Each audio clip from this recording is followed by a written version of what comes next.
رشتہ داروں کا آپ پر حق ہے۔ قرآن میں پورا قانون موجود ہے صلہ رحمی کا، اس کا یہی موضوع ہے، رشتہ دار ہی اس کا موضوع ہے، غیر رشتہ داروں کو صلہ رحمی کا ڈیل نہیں ہوتی۔ محتاجوں کو، محتاج میں ہمیں بعض اوقات غلط فہمی ہوتی ہے کہ محتاج کون ہے۔ محتاج اس کو کہتے ہیں جو کوشش کرتا ہے اپنی ضرورتیں پوری کرنے کی، مگر اس کی احتیاج پوری نہیں ہوتی۔ وہ بھکاری نہیں ہوتا، ایفرٹس کرتا ہے، نوکری کرتا ہے، مزدوری کرتا ہے، چھابڑی لگاتا ہے، پتھر توڑتا ہے، مگر گزارا نہیں ہو رہا، وہ ہے محتاج۔ جس کے ہاتھ پیر خراب ہوں، ٹوٹے ہوئے ہوں، وہ معذور ہے، محتاج نہیں۔ محتاج وہ ہے کہ جو ایفرٹس کرے، کوشش کرے، مگر اس کی ضرورتیں پوری نہ ہوں۔ ان کو دینا ہے رشتہ داروں کے بعد، اور مسافروں کو دینا ہے۔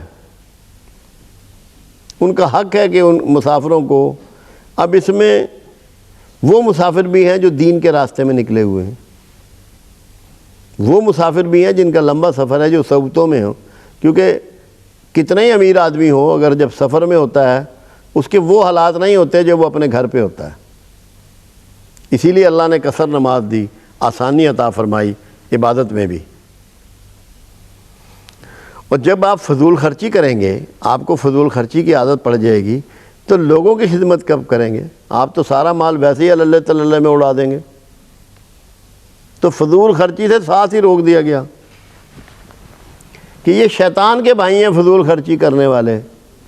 اب ہم کہاں کھڑے ہوتے ہیں آج کل؟ جو ہمارے حالات ہیں، ہم میں سے کوئی ایسا ہے جو فضول خرچی نہیں کر رہا، جو اپنی ٹور بنانے کے لیے، اپنی شو بنانے کے لیے مال لٹائے نہیں پھر رہا؟ شیطان کے بھائی قرار دیا ہے، اور شیطان اپنے پروردگار کی نعمتوں کا کفران کرنے والا ناشکرا ہے۔ تو فضول خرچی کا مطلب یہ ہے کہ آپ اللہ کے ناشکرے ہیں، اس کی نعمتوں کا کفران کرنے والے ہیں، اللہ کے ناشکرے بندے ہیں۔ اگر تم اپنے رب کی رحمت یعنی کہ فراخ دستی کے انتظار میں، جس کی تمہیں امید ہو، ان مستحقین کی طرف توجہ نہ کر سکو تو ان سے نرمی سے بات کہہ دیا کرو، اور اپنے ہاتھ کو نہ تو گردن سے باندھ لو اور نہ بالکل کھلا چھوڑ دو کہ درماندہ اور ملامت زدہ ہو کر بیٹھے رہو۔ سورہ بنی اسرائیل آیت نمبر 26، 27، 28، 29 کہ حقدار آتے ہیں مگر آپ ان کی خدمت نہیں کر پا رہے کہ آپ کا ہاتھ اس وقت فراخ نہیں ہے،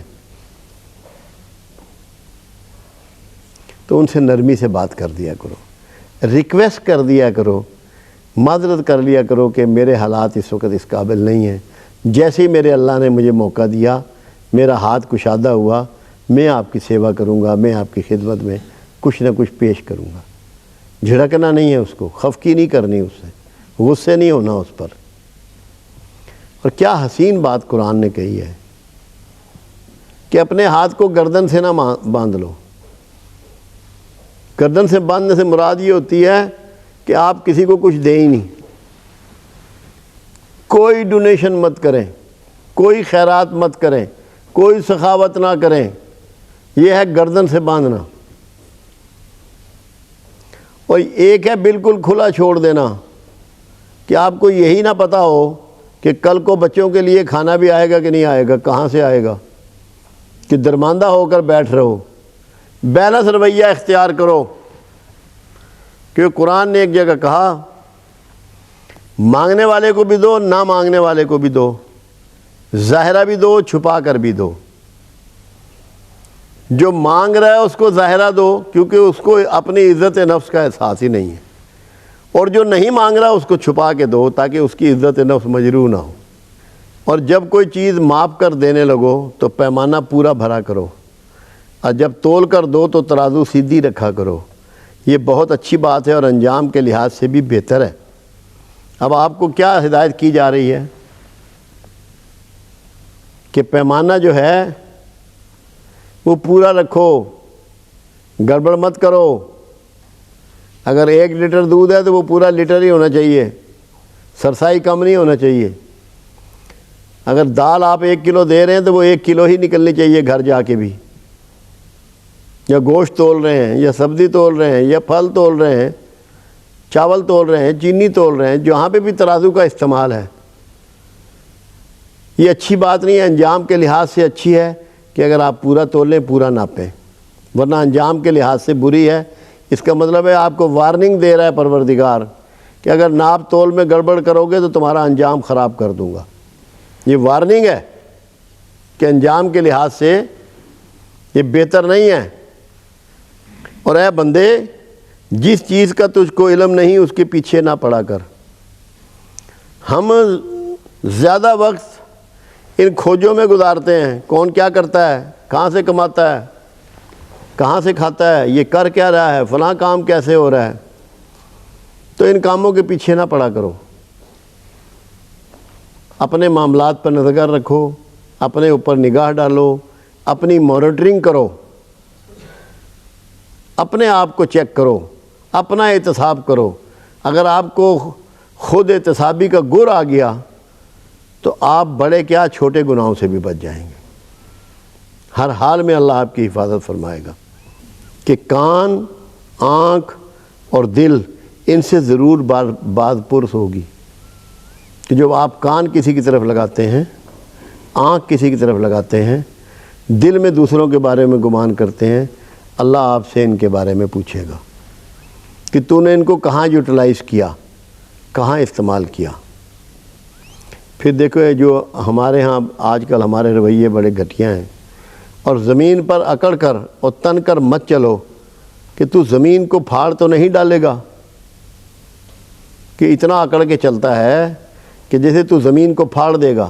تو کبر اختیار کرتا ہے, اپنے طاقت کے گھمنڈ میں ہوتا ہے, اپنی حیثیت کے گھمنڈ میں ہوتا ہے, اپنے نسب کے گھمنڈ میں ہوتا ہے, اپنے اقتدار کے گھمنڈ میں ہوتا ہے. اور نہ لمبا ہو کر پہاڑوں کی چوٹی تک پہنچ جائے گا. کئی اونچے اونچے اچھل کے چلتے ہیں کہ جیسے یہ لمبا ہو کے یہ پہاڑوں کو جا کے پکڑ لیں گے. یہ سب باتیں اللہ کو ناپسند ہے. سورہ بنی اسرائیل آیت نمبر 35, 36, 37, 38. یہ سارا قرآن ہے, یہ ساری اخلاقیات ہیں. لوگ اس کو دین ہی نہیں سمجھتے, ان باتوں کو دین نہیں سمجھتے. یہ دین ہے نا سارا, جس کی ہدایات اللہ دے رہا ہے, جس کے احکامات پروردگار عالم دے رہا ہے. اور دین کون سا ہوتا ہے؟ یہی دین ہے نا. اور میرے بندوں سے کہہ دو کہ لوگوں سے پسندیدہ باتیں کیا کریں, کیونکہ شیطان بری باتوں سے ان میں فساد ڈلواتا ہے. افواہیں پھیلا کر, ٹونٹنگ کر کے, مترد ہو کر شیطان آپ میں نفرتیں بڑھا دیتا ہے. آپ غیبت کرتے ہیں, کسی کی اس تک بات پہنچتی ہے, آپ میں نفرتیں بڑھ جاتی ہیں, یہاں تک کہ دشمنی پیدا ہو جاتی ہے. جی, کیونکہ یہ شیطان فساد ڈلوا دیتا ہے ان بری باتوں کو ان تک پہنچا کر. اور مقصد اسلام کیا ہے؟ جوڑنا. فساد ہے پھاڑنا, لوگوں کو ایک دوسرے سے دور کرنا, ان میں تفریق پیدا کرنا, ان میں غصہ اور نفرت پیدا کرنا. کچھ شک نہیں کہ شیطان انسان کا کھلا دشمن ہے. سورہ بنی اسرائیل آیت نمبر 53. بتوں کی پلیدی سے بچو اور جھوٹی بات سے اجتناب کرو. آج آپ دیکھیں کہ ہم لوگ بت بیچ رہے ہیں, بت خرید رہے ہیں, اپنے گھروں میں رکھتے ہیں. کسی نے بندر بنایا ہوا ہے, کسی نے بطخ بنائی ہے, کسی نے شیر بنایا ہوا ہے, کسی نے کوئی اور جاندار چیز کے, لکڑی کے, تانبے کے, پیتل کے, براس کے, پتھر کے, مختلف ہم سجا کر رکھتے ہیں. اللہ تعالیٰ اس کو منع کر. اور جھوٹی بات سے اجتناب کرو. آج سچا تلاش کرنا مشکل ہو گیا ہے, بہت ڈیفیکلٹ ہو گیا ہے کہ سچا بندہ تلاش کیا جائے. یہ سورہ حج ہے آیت نمبر 30.